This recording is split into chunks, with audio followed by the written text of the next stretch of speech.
Hello, future Boilermakers, and welcome to our YouTube live broadcast for the Department of Computer and Information Technology in the Polytechnic Institute of Purdue University. My name is Ryne Kerchner, and I'm the Associate Director of Recruitment for the Polytechnic. And I first want to say congratulations to our student viewers who have been admitted to one of our majors here in the college. And we are so glad you could join us for our panel discussion to give you some insight and information about the CIT department. We have a couple of faculty members, an academic advisor, and a couple of our current students who will join us as our panelists tonight. And we'll have them introduce themselves here in a minute. We also have a lot of topics and questions that we're going to ask our panelists to kind of get their experience and share their stories of what's going on here in the college and in this department. But we also want to know what you want to know. So you can share and submit questions to us via the YouTube chat window by signing into your Google account and just sharing them there. We have our technical director, John O'Malley, behind the scenes responding in those in that chat, and I'll kind of respond to those as well. But we'll certainly bring some of those questions to our panelists to make sure they respond to those as well. If we don't get to your question tonight, please feel free to send us a follow-up email to techrecruit@purdue.edu, and we'll be sure to respond to those later on.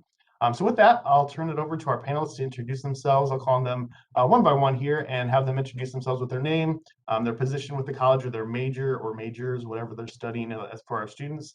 For our faculty members, a little bit maybe about the courses that you teach in the department as well. So we'll kind of go down the line that I see, and we'll start with Kat. Hi, everybody. So my name is Kat Morales, and I am a current sophomore studying computer and information technology in the Polytechnic. All right, next is Faith. Hello, everyone. My name is Faith Spencer, and I'm a junior double majoring in cybersecurity and network engineering technology with a minor in organizational leadership, and I'm also pursuing the certificate of entrepreneurship and innovation. Wow, I don't know how you do all that stuff. Next up is Lauren. Hello, everyone. My name is Lauren Lucas, and I'm one of 5 academic advisors in the Department of Computer Information Technology. Thanks, Lauren. Next up is Phil. Hi, Phil Rawles, Associate Head and Associate Professor in Computer and Information Technology. Specifically, I handle our undergraduate program, so I'm happy to be here and get a chance to meet everyone. I teach courses in network engineering as well as in cybersecurity. All right, excellent. And last but not least, Robert. Hi, my name is Robert Deadman. I am a clinical assistant professor in the CIT department and teach in the networking engineering side of it as well. I will cover courses that are taught by other departments as well. But as additionally, I have cybersecurity majors as well as some from other Polytechnic majors take a couple of my classes. All right, excellent. Well, thank you all for the introductions. We'll start off first, I think, with a question, Phil, for you, and Robert, if you want to add in anything after this as well. A lot of questions, one of the questions we get a lot during information sessions at recruitment events is how computer information technology, this department, is different and or similar to computer science programs. So how would you explain those differences and similarities for our students who are maybe curious about how those programs are related? Certainly. If you look at the field of computing, it really starts with electrical and computer engineering.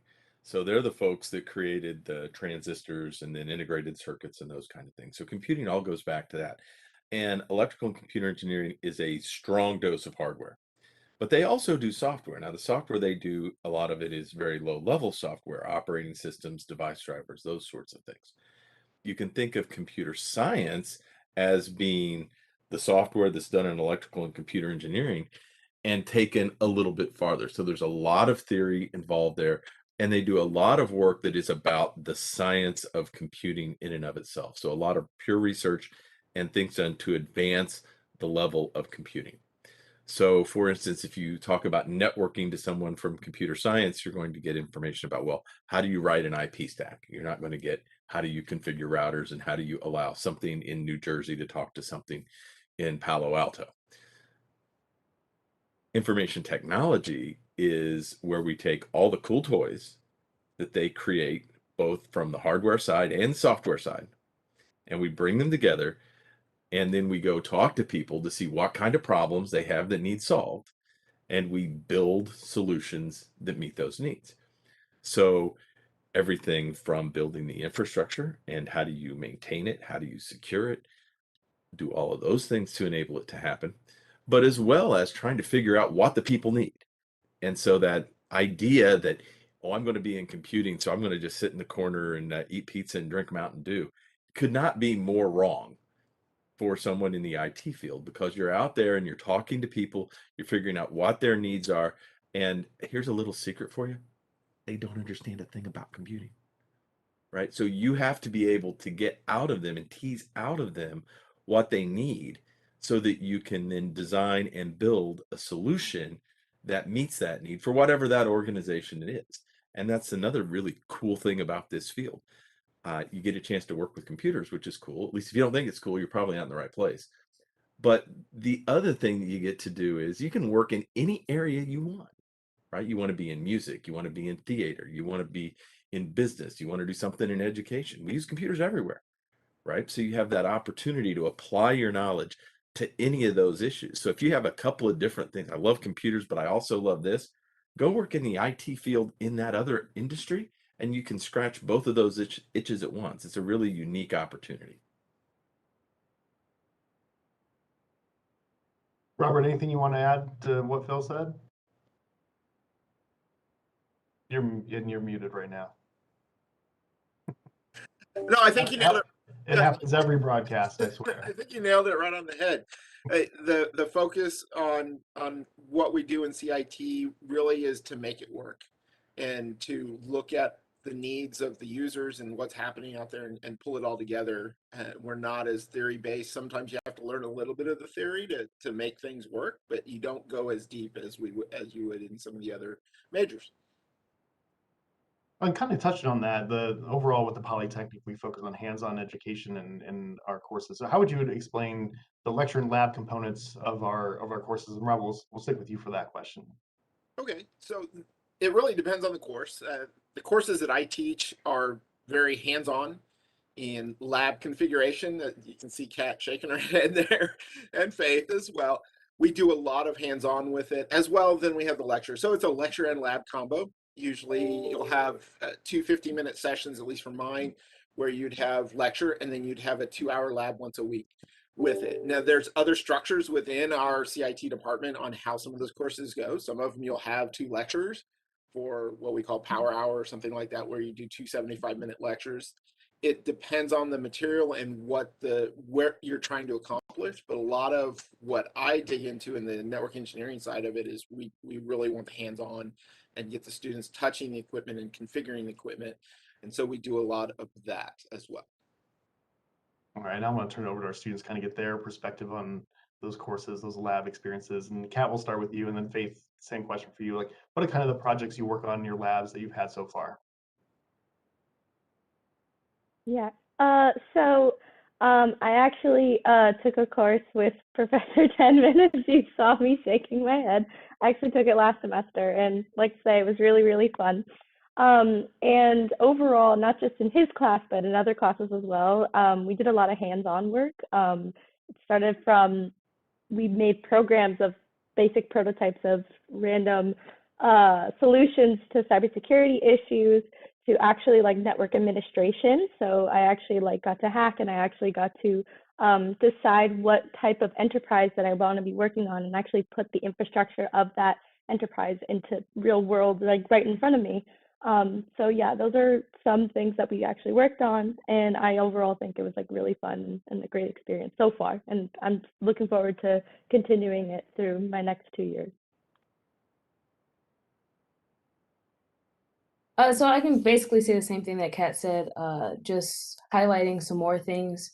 For cybersecurity, I know we had the opportunity to work with a Raspberry Pi, so that was very fun, just to experience those different projects. And then also running programs on different Linux machines, practicing like ethical hacking type things. And then for networking, it was mainly just obviously implementing infrastructure, building network topologies, and understanding how they work on the enterprise level, because that's what you're going to be working in industry, and you need to know how all of those things communicate with each other.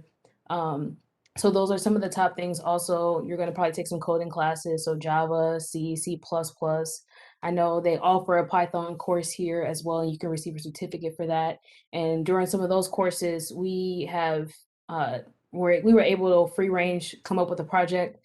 I know for me, coding wise, we did like a Purdue movie ticketing system. We coded it in Java, and so that was a really cool project that I worked on. And so, yeah, there's a lot of different things to do here, a lot of different opportunities.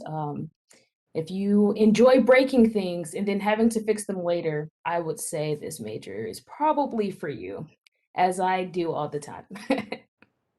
Whether on purpose or accidentally, maybe. Yeah. And Faith, you just mentioned a few like programming languages, and the couple of questions I've seen in the chat so far have been related to that. Compares like maybe related to cybersecurity, compared to computer science. Are there any additional ones or anything else from the faculty, Phil or Robert, you want to add in about programming courses that students would take in this department? Certainly, we start out, our first coding course is now in Python. So the intro course is in Python. And then there's a required Java course, which really focuses on object-oriented programming. And then depending upon which major you're in, you may take a second course in object-oriented programming, or you may take a course in procedural C, or you may choose to take both. Right, so you do have some options there. Also in the coding side, we have elective courses in mobile computing. So you have a 2-course sequence if you want to learn to write phone apps, those kind of things. We've had students who've actually written some stuff for projects and got it published, put it on the App Store, and made a few dollars off of it at the end of the day. We also have some courses where you get a chance to do some programming in the robotics and drone type space. So it's not the only thing we do. Our world doesn't revolve around computing, which is much more the province of computer science, as we talked before. But you get a chance to write some code and some scripts and automated testing, automated pieces to determine intrusion detection, those sorts of things. All right, another question we've actually been seeing a couple of different times now in the chat is related to certifications that students may pursue from the courses they're taking here, and then how would students pursue those opportunities if they're interested in doing that? And the other question kind of related to that would be, are those required, or do employers expect our students to have those completed at some point? And maybe Robert or Phil, I'm not sure who would be the best to respond to that one. I think Rob's passing that one off to me here. Yeah, go ahead, Phil. There are lots of different certifications, and if you look at those, some of them are going to have some value to you, some of them aren't. It kind of depends on where you're at. A lot of the certifications in the IT industry are really designed for people that don't have that big certification of a bachelor's degree in information technology or computer science or something. So this would be things like A+, Network Plus, these sorts of things, right? If you have that bachelor's degree, those really aren't going to be game changers in terms of opportunities to advance your career. On the other hand, if you look at things that are going to make a difference, if you're in the network engineering space, certainly CCNA, or if you get a CCIE, that would certainly be a big difference maker. In the security space, there are some things that have some value. Certified ethical hacker, some of those things have some value. But then the big one there is the CISSP. But you really can't even sit for that until you have a couple of years of industrial experience in addition to the other qualifying aspects to sit for the piece. So the certifications are useful, but they're kind of ancillary, if you will, to what you're getting out of your curriculum. I'd like to add to that. We also, I know that Professor Smith has wireless classes, and it addresses some of it as well, like the CWNA, and it's not required that you complete the cert to do it, but it leads towards that. So if you're successful in the class and you're working through it, it might be something that you would be able to take at the end of it. Yeah, for I would say, if I can hop in for just a second, Rob is getting ready to he's going to be teaching 345, which is our network engineering course, main network engineering course. And after you take that, if you can't study for 2 or 3 days and pass the CCNA, you probably didn't pass the class, right? So you're going to be in a good position to take those things once you take those classes, but they're not mandated that we take them. Back to you, Faith. You know, I was just gonna say, definitely the wireless networking certification is like a huge one here. I have a lot of friends who will take the class during the fall semester, so then they have a little bit of additional time over winter break to review over what we've learned and then take the test. That's normally how people follow through with taking that certification exam because it's easiest that way. A lot of the material that we do cover in the wireless networking class is very well on that exam. So. Very awesome. Thank you for clarifying that for our viewers. If I could add a different view to Yeah, for sure. So outside of like the tech side of things, the university has several certificates that individuals can do. So like there's an entrepreneurship certificate, which is something Faith is pursuing. There's a collaborative leadership certificate. We have an applications and data science certificate. So a different side of certificates, but there are definitely several things that students can do while they're here. And the sooner you talk to us advisors about what your goals are, the more we can be intentional with helping you achieve those. But there's definitely a lot of things that you can make happen while you're here. Well, Lauren, I'm glad you jumped in because I actually have a few questions coming your way related to just how students choose courses, electives, how minors can be brought in, how many minors can one student take, and then also then after you do that stuff, study abroad opportunities that students in this department can pursue to kind of fit that into their experience. Definitely. So certificates, minors, multiple majors, those are questions we get all the time. And there's a lot of factors that are going to make that a little individualistic for each person because the more transfer credit you bring in, or the more like complementary the multiple majors and minors are to one another, the easier it is to fit those things in. But really, there's, like I said, the sooner we sit down with you and kind of talk through that during your time here, the easier it is to figure out how we make that happen. I'm gonna steal Kat for example, some of the stuff she's doing. Kat actually is looking into some study abroad stuff. We're trying to figure out how we fit that into minors, which is fantastic. And then we also can look at through some conversation we were having, it's like, oh yeah, this is a thing too that we have at the university. Have you explored that? Do we need to talk about those types of things? So it really kind of depends on like what your goals are, which is why the relationship with your advisor is going to be super important. Because if we understand your goals and what you're trying to accomplish, then we can help you obtain these other things too.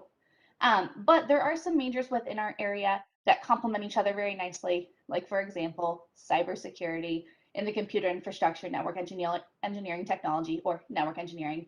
Those two complement each other very much. Our general plan of study, just the general computer information technology, and our systems analysis and design programs both actually have room built into them for a minor. So we'll work with you on that. Minors in our other majors, it depends on what you're doing as to how easy it is to build it in. But if you are willing to work for it, then we can help you make it happen. The university also has several programs through what they call Degree Plus in liberal arts. So if you want to do like a foreign language, you want to do sociology, almost anything else in liberal arts has what's called Degree Plus, and it's a nice complement. They waive a good hunk of their curriculum so that you can do kind of the core, and they take a lot of our other departmental things. Like you have to do Calculus 1 and Calculus 2 with us. We have a stats class. We have a handful of comm classes because, as Professor Rawles said, there's a lot of communication you do with companies or with clients. And so you need to know how to communicate with people and how to communicate effectively. So we have a good array of classes you can pick from there that we're going to get some good communication skills going. And so again, the sooner I kind of know what you want to do, I can help you maximize intentionality with that econ selective and your management selective going towards the management minor, so that really you only have 2 or 3 other classes you have to complete in addition to the rest of the degree plan. So communication, again, is what I'm going to circle back to. But as you kind of heard Faith say too, if you want multiple majors and minors and you're willing to make it happen, got 2 majors, 2 minors going, and I know she's got other stuff behind the scenes as well that she's involved in. You definitely can do it all if you want to. All right, and then a couple of questions related to study abroad possibilities for majors in the department. I think questions specifically were related to cybersecurity majors, but just in general, what kind of opportunities do we have for CIT students? Yes, thank you. Forgot about that part. So I will say that it's not as easy, unfortunately, to do study abroad stuff in our area, just because the way that information technology is taught in the US versus potentially abroad, it doesn't always lend itself hand to hand. So we have to be super mindful with what we're trying to do class-wise. The sooner in your time at Purdue that you can do it, the more flexibility we have. We also can potentially focus more on your other departmental instead of your CNIT courses with the department, just because it doesn't always complement as well. We see a lot of computer science stuff that meets part of what we're doing, but not the whole picture. Or we'll see some electrical engineering that meets part of what we're doing, but not the whole picture. Because as was described earlier, we're kind of taking those two worlds and meshing them together. And so there's a lot of like ebb and flow when it comes to doing it in the fall or spring semester. However, Purdue has a lot of great programs for spring break. We have a bunch of Maymaster programs. We have summer programs. I know if you're wanting to do a minor also, there are tons of programs through Purdue where maybe if you go abroad for the semester, you just knock out your whole minor. And then when you get back, we'll refocus on those CNIT classes and kind of figuring that out. Cybersecurity is one just because of the way that the prerequisites fall for a lot of the upper division, that we do need you to get that, the study abroad done sooner than later, because there's some stuff later on in that junior, senior year that's just going to be hard to not unfortunately put you behind. But if we can make things happen junior year or sophomore year, then your junior year should be good to go. However, if it's something you don't discover till later, talk to us. We'll talk about what options we have and try to make things happen. All right, then one last follow-up question related to kind of courses and selection. For students who are admitted to the Honors College as well as CIT, how does that work with their plan of study and making sure they fulfill those Honors College requirements as well? Yeah, so Honors College has honors contracting is what they call it, available for courses. So you have to do a certain number of classes that are offered by the Honors College. And we can try to do potentially your English selective or something like that there. But then they also have this opportunity for honors contracting. And so all you do is take one of the classes that you're already pursuing for a degree plan, and you work with the professor of that course to figure out how are we going to meet the like requirements that make it like an honors eligible in a sense. Professor Deadman is one who gets hit up all the time for that. I'm sure he can speak to that a little more, but you essentially create in like an extra set of study skills that you are going to get out of that course. You work with that extra material for the semester, and then as long as you meet all of the deadlines and requirements, then you get honors credit for that course as well as credit directly towards our degree plan. All right, awesome. Thank you so much. And yeah, Robert, you want to add something else? Well, I've offered the honors contract for a couple of my classes in the past, and CNIT 242 is one of them that gets hit up quite a bit. And generally, you have options on how you want to construct that with the student. So I meet with the students, and if I have a large number of students that are interested, we design a project that's bigger. Most students are not looking to write more papers. That is an option. I don't necessarily want to read more papers, but it's an option. And so we can do the paper route. We can also do project routes, and it becomes a portion of the grade for that project. And what I try to do on the project is take them someplace that we don't get to in class, in the sense. So we'll do an extra activity that takes a lot of time, but it's covering material that is in the realm of what this course would normally be able to do possibly, but it's outside of what we can reach during our time in the classroom. And so they'll do an extended project that takes them outside of and something that we don't get to accomplish, but do it. So it's I allow a project based, but you can do paper based as well by writing papers. But it's a great opportunity, and we expose them to different pieces, and we meet usually at least once every other week and just talk about how things are going and pick up from there. So it proves to be an interesting challenge for him as well. I guess I have another aspect to it. My son's in the Honors College as well. So he runs into similar things, and there's different courses that they have to take, which I'm sure Lauren could talk about, because there are courses that are dedicated to honors that they have to complete as well. So interesting. Very good. And Robert, I'll stick with you because we had a specific question related to the CCDC, if I'm saying that correctly. And then from that, you can share a little bit about that experience and what's opportunity for involvement with that. And then I'll turn it over to our students to share other student organizations and involvement things that they have going on as well. Okay, this CCDC, you're correct in it. It's the Collegiate Cyber Defense Club that is, and it has a competition based in it. The club that we have at our campus, we actually have it through SAO, through the Student Activities Organization, and it's actually CDCC, which hosts the cyber defense competition as well for our campus. And so we have meetings weekly. They're usually, right now they're scheduled every Tuesday at 7 o'clock in Kenoi, and it's open to all majors within the university. So there's students in there. We have a grad student from CS. We have students that are sophomores in there. I mean, everybody, it can be anybody. And generally it's the blue team. So it's defending your network from attack. And there's major competitions. One of them is the National Collegiate Cyber Defense Competition. And that is a competition that goes through different stages. We had our state event was last February 5th, I guess would be the date for it. And that we placed third. But if you place first and second, you automatically go to regionals. If you place third, you go to a wild card round. So we're going to the wild card round next, March 5th. And if you place first or second in that, then you go to regionals. And if you go to regionals, that's an 8-state area competition where you place. And if you place in the top 2 of that, you go to nationals, which is then the whole nation's configuration, overview. And so we have presenters that come in, the president and other group members from within there do presentations, and we do cahoots and all different kinds of activities within.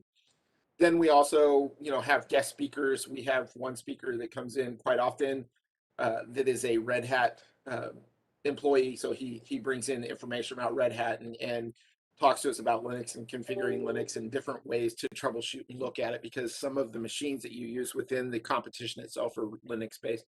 So there's a lot of different activities, and we've increased enrollment.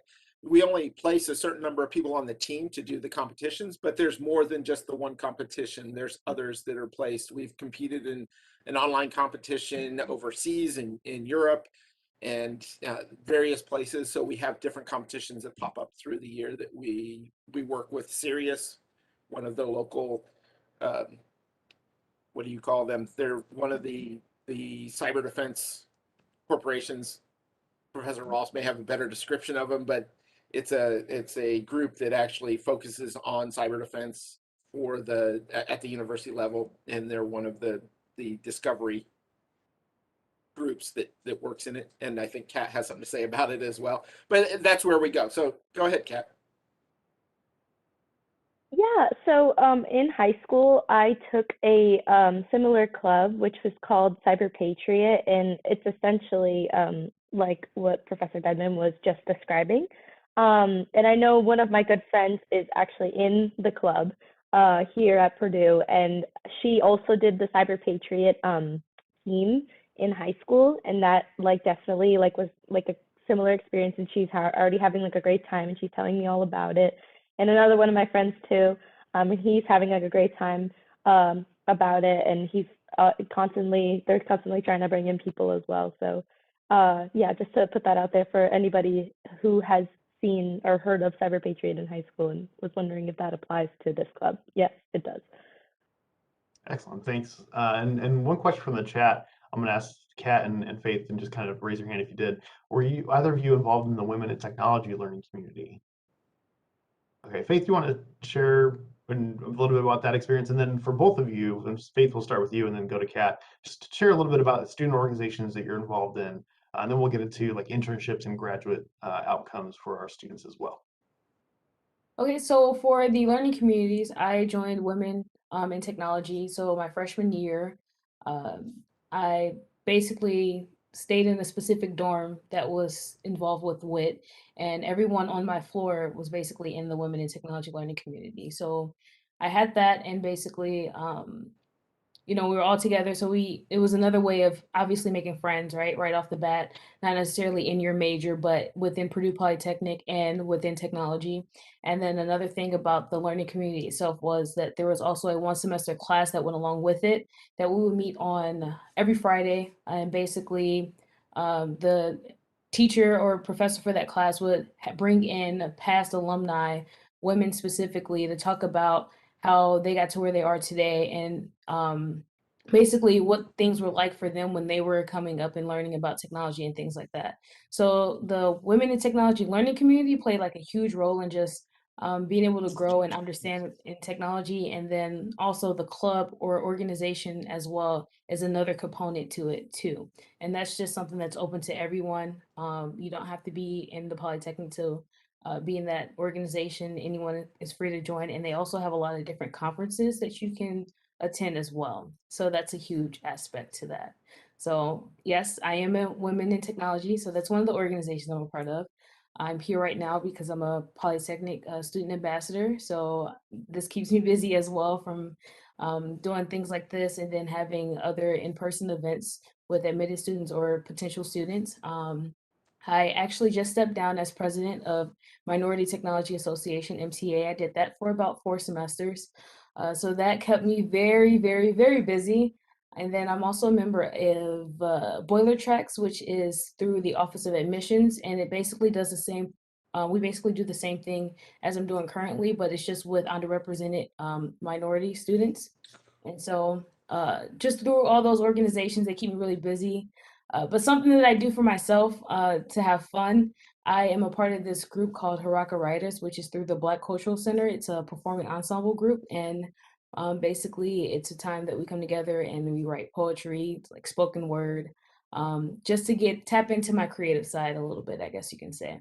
So those are some of the things I do. I do some other stuff as well, just for personal gain and experience and stuff like that. But those are my top things that I do through Purdue. That's awesome. Again, a lot of things going on with everything you're doing. And then Kat, same question, the organizations that you're involved in for us. Well, I don't know if I can top Faith. First of all, I give you so much credit for doing so many things, and I hope I could do even more things like you are, like as you are. I was not to address your first question.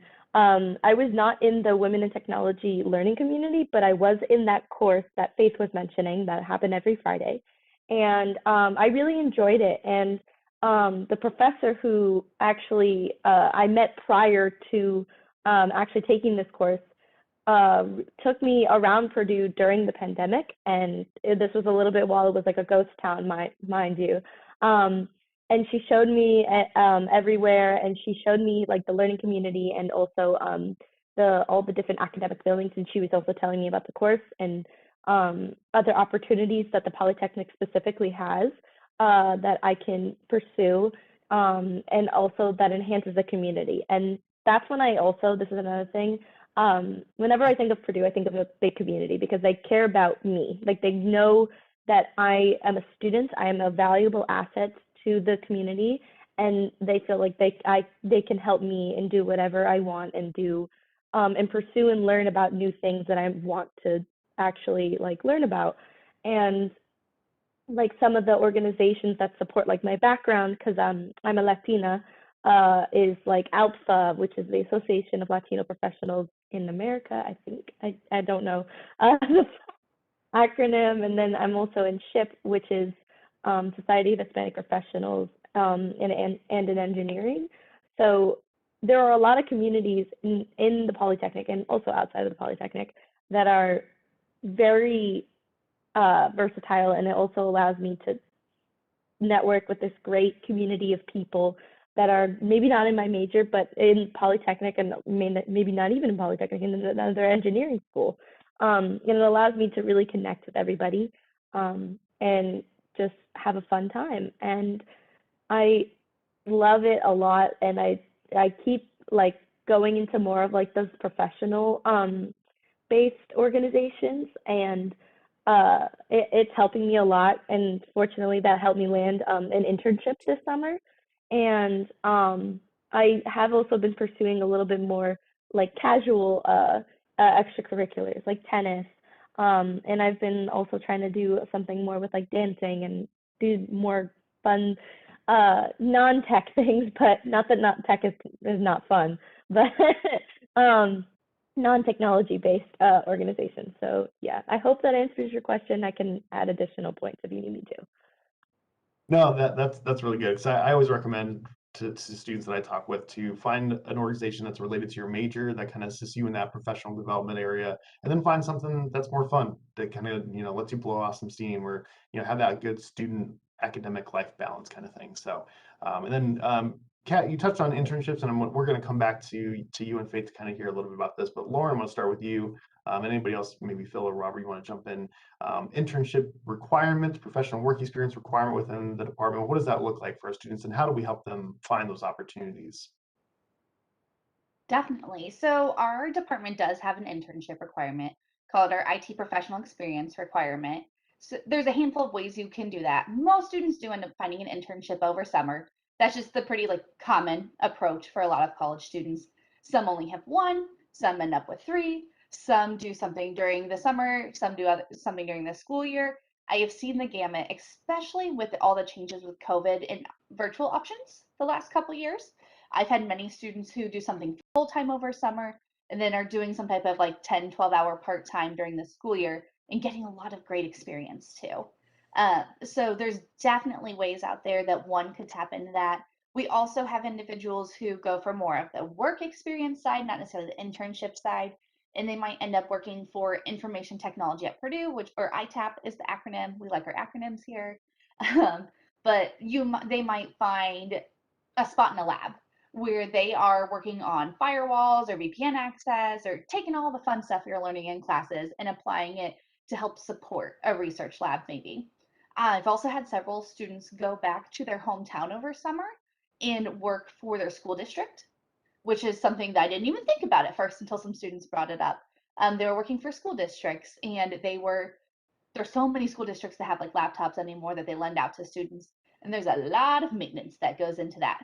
So that's a common job too that I'm starting to hear from students. But it really kind of depends on how do we fit your needs. We also have some students where an internship maybe doesn't make sense, or that job doesn't make sense, and we do have a research class that can fulfill that requirement. Of course, if we can get you into some type of job or internship, it's a good resume builder after you graduate, so we'd prefer to see that. But we do have an alternative option too, in case we need to tap into that. But as far as how to obtain those, there are so many resources at Purdue and within our department to help with that.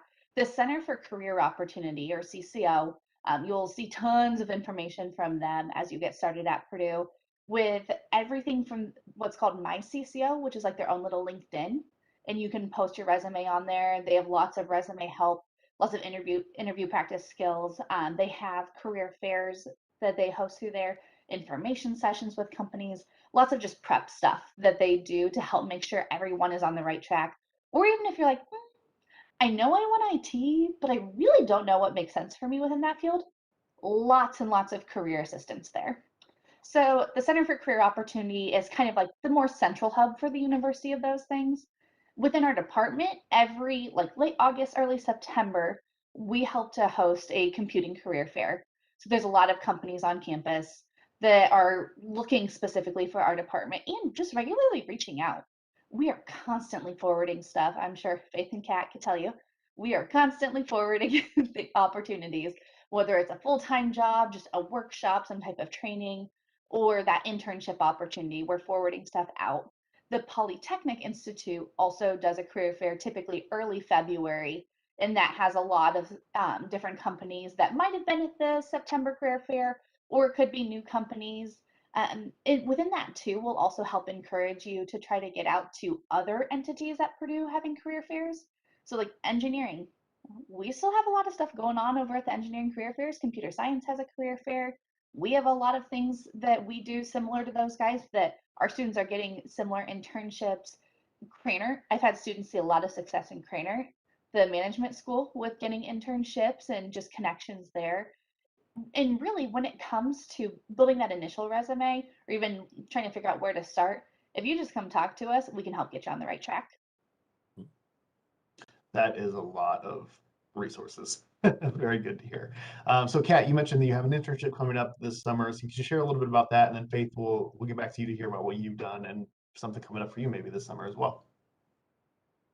Yeah, absolutely. So First of all, definitely, like, I utilized almost all the resources that I could, because in the beginning, I thought that I was pretty good at like speaking to a bunch of recruiters. I thought my resume was fine, and then the first interview that I did before I went to all the resources immediately got shut down. They were like, "No, I'm sorry." Like they like did not like appreciate it, which was fine. But I eventually went to all the different resources. I was keeping in contact with Lauren and like talking about what opportunities that I wanted to pursue, and explaining all my different interests in different companies and different positions. And I started going through it and revising my resume, practicing my different skills of like communicating with communicating my skills and my goals to pursue throughout the company if I were to get an internship there. And as a sophomore, obviously the what's it called? Companies are a little bit less attracted at first because they're looking typically more for juniors and seniors. But then when they saw me, they got very excited and they thought that I was very well prepared. They thought I was well equipped, that I answered all the questions very well, that I was also very respectful. I always like sent thank you messages after all the interviews to like thank you for their feedback and like specific topics that we discussed.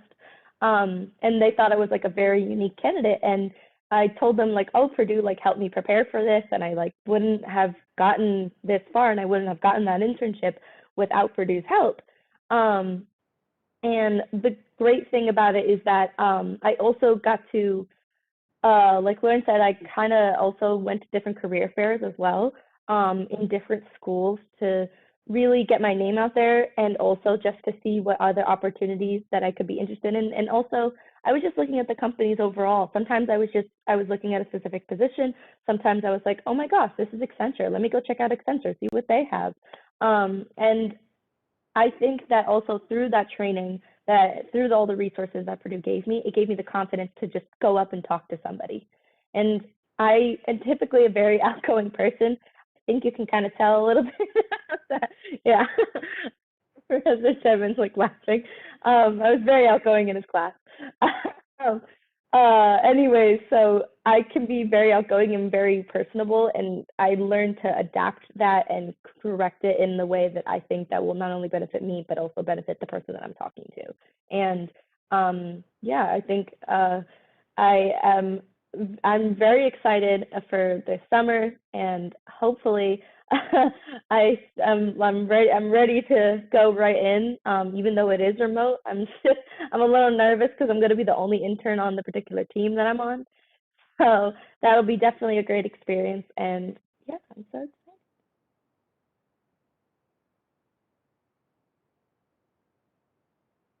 Okay, so before I like mention any of my stuff, I just want to say, whether you're a freshman, sophomore, it doesn't matter. You know, get out to the industry roundtable, get out to the Polytechnic career fair, get out to the computing career fair. It's important to get experience, whether they're looking for a freshman or a sophomore or not. Just to say, hey, I just want to come up and talk to you guys, get some experience, see what the interview process looks like. Um, I just want to get some experience and see what my options are in the future. So that when you are ready to say, hey, I want an internship, or hey, I want a job, you've already mastered talking to people, and you've gotten all the stutters out, and you're just ready to go, you know, just like a bird ready to fly. So like it's really important to take hold of that. You have these opportunities, take advantage of it while you're starting out fresh, because I mean, it's the best time to do it. But I was one of those people that Lauren mentioned. I worked for my school district, the coming into my sophomore year of the summer. Um, the director of IT was actually my teacher beforehand. So being able to go back and say, hey, can I work for you guys for the summer, was just like a great opportunity. And so that really gave me the option to kind of get a hold of my networking side of things. I was able to implement infrastructure um, into the new elementary school that was being built there, installing APs, dealing with routers, dealing with switches, voice over IP telephones, all door buzzers, all different types of things. And then also, Lauren also mentioned, computers. They had like a whole Chromebook system. So I jumped from, implementing the infrastructure to working on the Chromebook help desk and, taking in IT receipts and things like that to understand like what's going on, what are the problems. And then following up with that, I interned with a company called MISO, Mid-Continent Independent System Operator. They are a regional transmission operator. You guys like, what does any of that means? Basically, long story short, we ensure that we keep the lights on for you. We are the people that your utility service come to ensure that they have enough power. That comes back to them so that it energizes your house, right? But specifically the role that I played was in access management. So I dealt with Active Directory and cleaning it up and making sure that, there were no security gaps or anything like that that can lead to potential problems later on. And I'm currently doing that as well. Actually, they let me stay on part-time. So I'm currently doing that. And then I also forgot to mention that I do work for Purdue ITIS as well, which is the Information Technology Infrastructure Services. So because I mainly work for MISO currently, I normally work like the basketball games and the football games with Purdue because of that. And this upcoming summer, I will actually be going into consulting. I will be working for West Monroe and the cloud and infrastructure on the cloud and infrastructure team. So that's going to give me some more networking experience. So MISO was more of my cybersecurity security type experience, and I'm going back to networking experience just in the consulting aspect. So those are my internships. I hope I didn't talk too fast. I tend to do that sometimes, but I think that's all I got for you. And I forgot to mention, so you reminded me, Faith, to actually say where I'm doing my internship. So I'm doing my internship with a small company called Duck Creek Technologies, and essentially the company enables PNC businesses to reimagine, innovate, and continuously deliver game-changing results to their customers. And I'm doing more of like support engineering, so it's a little bit more IT based rather than like a software engineer, which is more developing solutions from scratch. So looking forward to doing that, and definitely the skills so far that I have really helped me prepare so far to actually pursue this internship, and I'm looking forward to doing it. So yeah. All right, that's awesome. And it sounds like you both have had some good experiences, and Kat coming up, a good experience for this summer as well. So I think bring Phil back in here, just kind of generally speaking, if you could give us, kind of an idea of some of the outcomes, other career pathways, maybe some companies, have our graduates have gone on to pursue from this department. We're all over the place. I mean, that's one of the beauties, as I said earlier, of IT. You can work anywhere. Everybody's got computers. Everybody needs something.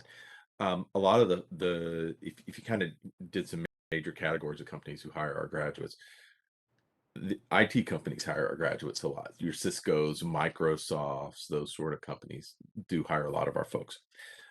We place a lot of people into IT consulting spaces. So I know I heard West Monroe mention Accenture, some of these other companies. They've hired a lot of our folks over the years for various places. Financial services, banks, insurance, and whatnot. A bank and insurance company is nothing but a big IT company, right? All they do is inconvenience electrons for a living. They don't build anything. They don't make anything. It's all about running computer systems and putting those things into play. And so State Farm, Prudential, can't forget Flow over at Progressive, Allstate, all these companies have hired a lot of our folks, as well as E-Trade, various people in the stock market, stock space, and whatnot. Put a lot of people into cybersecurity companies, whether that's RSA, three-letter government agencies. I got multiple former grad students who work for the NSA and whatnot. They always tell me they'd love to tell me what they're doing, but they'd have to kill me. So I don't know. But lots of different things going on in that sort of space. But manufacturing, we have people in manufacturing. And from a geographical perspective, we have people all over the planet, right? A lot of them here in the U.S., obviously. A lot of people end up on the West Coast, down in Texas, but a lot of people end up in Chicago, in the Midwest. We get people, Disney. We've put a lot of people into Disney, as well as aerospace. I can't forget that. Lockheed Martin, different companies handling that. We've got folks who are working on the next generation, multiple people working on the next generation of the air traffic control system, who are alums doing work in those sorts of spaces. So, I mean, it is literally everywhere and everything. They all come back and tell me the cool stuff they're doing, and I'm like, man, that sounds like fun. I want to go do that. Well, it's never too late, Phil, right? Ah. Well, but I have a pretty cool job too. Well, that's fair. That's a good point. And then one other question that you might maybe be able to answer is regards to research opportunities for undergrads, and what kind of research is happening right now in the department. Yeah, if you take a look at across the department, we have a big research footprint in all sorts of different things. I mean, from Internet of Things research, we have research going with National Institute of Health, with the NIJ, the Justice Department, NSA, all of these different places doing various different things. Some of those are funded, some of them are non-funded, but we actually run an entire piece at the university for undergraduate research. And so we have plenty of opportunities for students to work with that. Lauren can give you some of the details on exactly how one gets involved with that. My focus is more on the teaching aspect than it is the research side, so I'm not super familiar with those things, but I do know that we have a lot of pieces. Lauren, can you chip in on those programs? Yeah, so I essentially get to know your instructors. If your instructor is doing research, they probably have a research opportunity for you. That is how most students get involved with it. The university does have an undergraduate research. Dury. Yes, that's not the correct name. Dury. Dury, yes. But I'm like, it's another one of those, like, what does this acronym stand for? I think it's the Department of Undergraduate Research Initiatives. Okay, thank you. Thank you. Yes, so there are so many ways to get involved here, whether it's in our department or others at the university. I have tons of students who are doing projects that cross between departments, as a lot of our own faculty are doing here. And but the biggest thing is talk to your faculty, figure out exactly what are they doing, and within classes, they're bound to talk about the type of research that they're doing, and then just ask them how they get involved with you. Sometimes individuals will set up what's called an independent study, which is where you are getting class credit to work on that research. Some will get paid to do research. You can't beat that. Some get some type of awesome access through being a teaching assistant or TA, as you might hear it, and then get a connection with a graduate student there. So it really just kind of depends on what individuals are looking for. But I sat down with several students, gone through the different research that faculty are involved in at the time, and then we've set up connection points. And that's how most individuals get involved with the research. But Dury will help you too with, they have a lot of great workshops with even being like, where do I start? How do I do research? How do I write a research paper? There's a lot of cool resources like that that Purdue has, given the amount of research that we do here at the university, that'll complement the research you can do within our own department.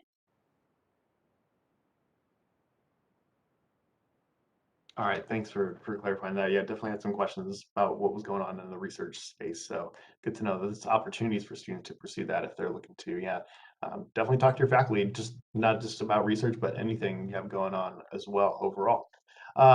So Lauren, real quick, actually, a question about class sizes in our department here, cybersecurity more specifically, but just maybe in general, if you could share what our faculty to student ratio might be for our classes.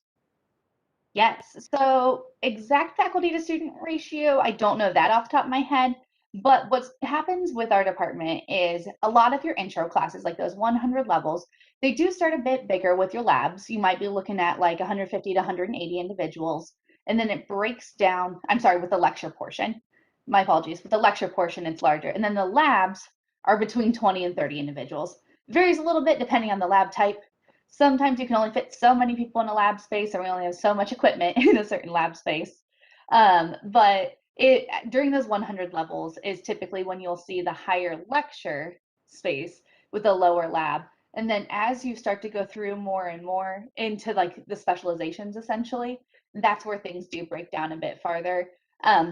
We have a lot of what they call, oh my gosh, Phil, what is the right name? I apologize. It's the interactive classrooms, and I cannot think of the correct terminology. The active learning spaces. Thank you. Thank you. My brain's getting to me this evening. The active learning spaces. Yes. So we have a handful of classrooms where you have a computer in front of you and you have these rolly desks that everyone's sitting in, and you can kind of just move around and quickly get into groups and do discussions or actually apply what you're learning in class like right then and there, rather than always necessarily having to take it back to a lab. So it creates a lot of different environment too for learning, because some individuals succeed with one method, some individuals succeed with another. And so by implementing all these different types of learning within the classroom, that helps to see more success. We also have a lot of great TAs who are going to do office hours. One of the biggest things I see students struggle with is going to office hours, talking to instructors. And I just want a friendly reminder that you probably talk to your teachers in high school, right? These guys are one and the same. They might seem a little bigger, badder because of the like prestige that comes with being at a university, but they're all doing the same thing. They're here to help. They're here to teach.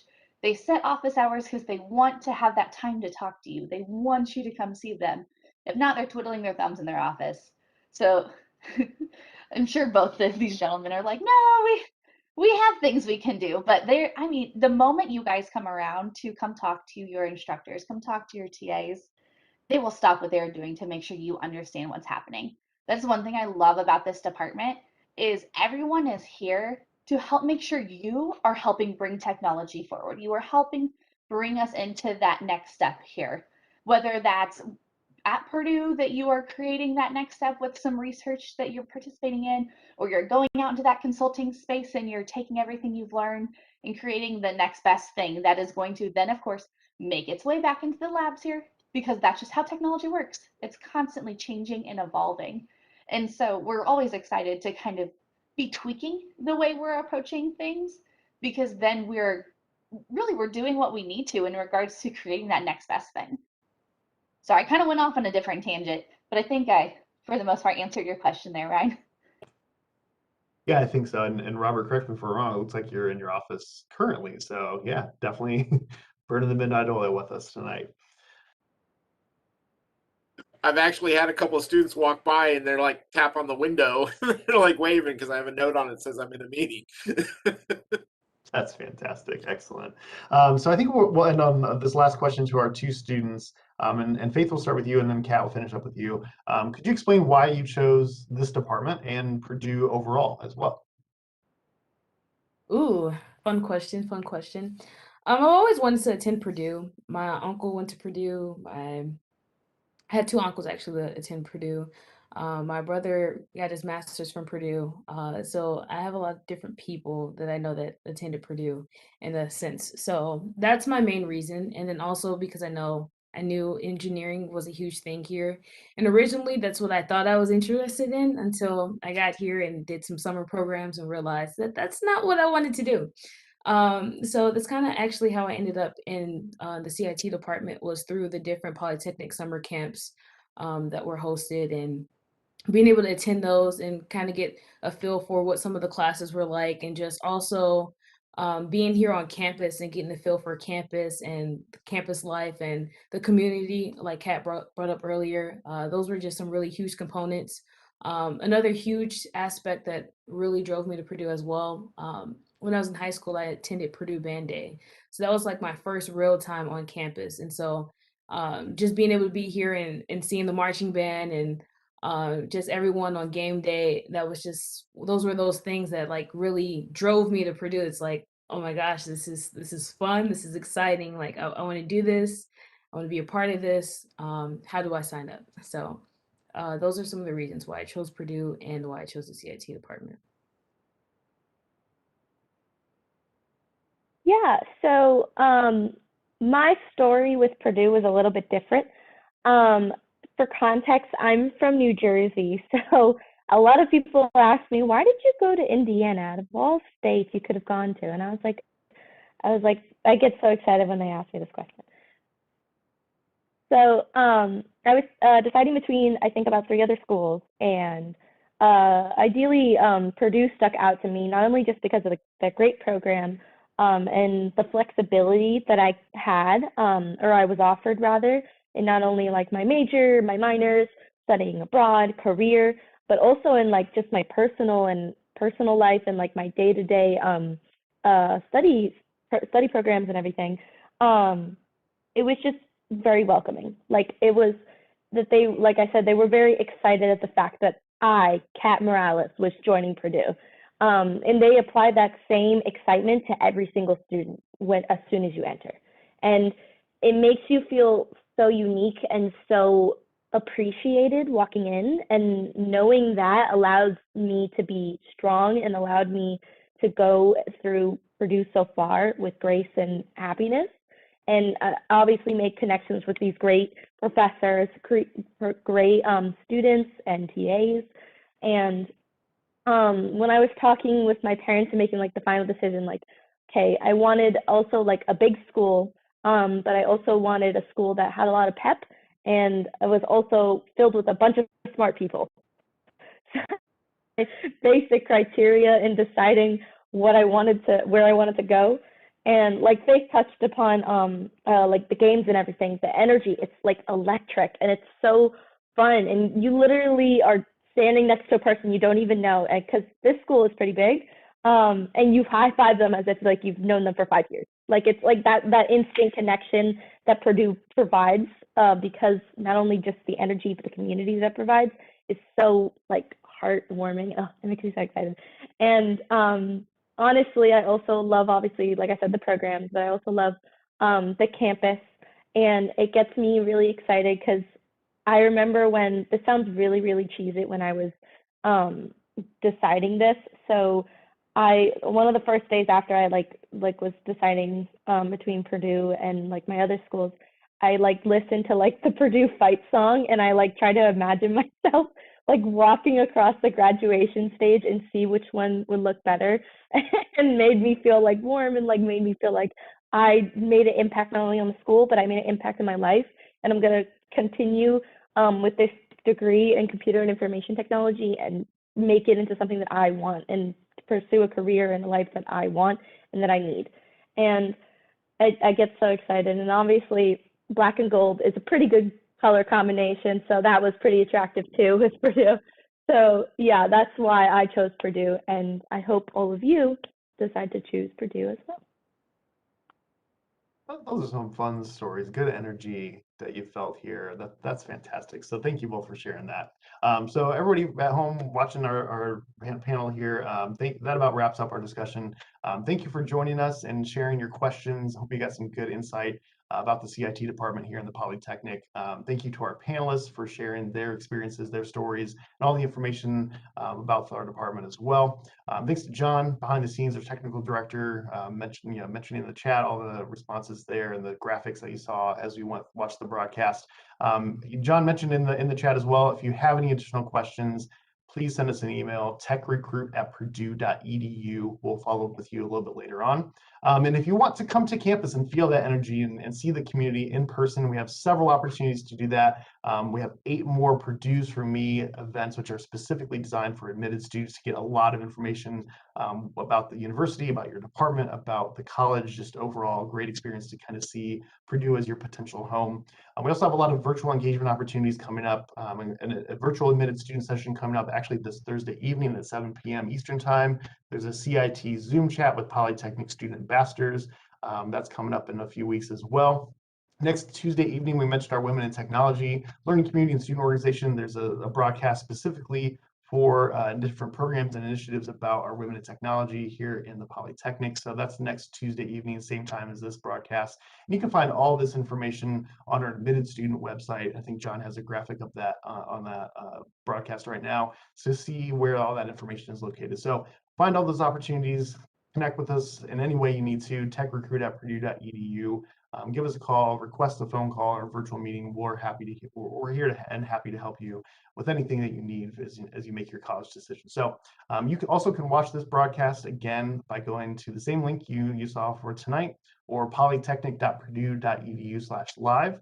And just a quick reminder, your deadline to accept your offer of admission is May 1st. So just about 2 months and 1 week from today. So hope to see you soon here on campus. Thank you again for joining us. Have a great rest of your night, and boiler up.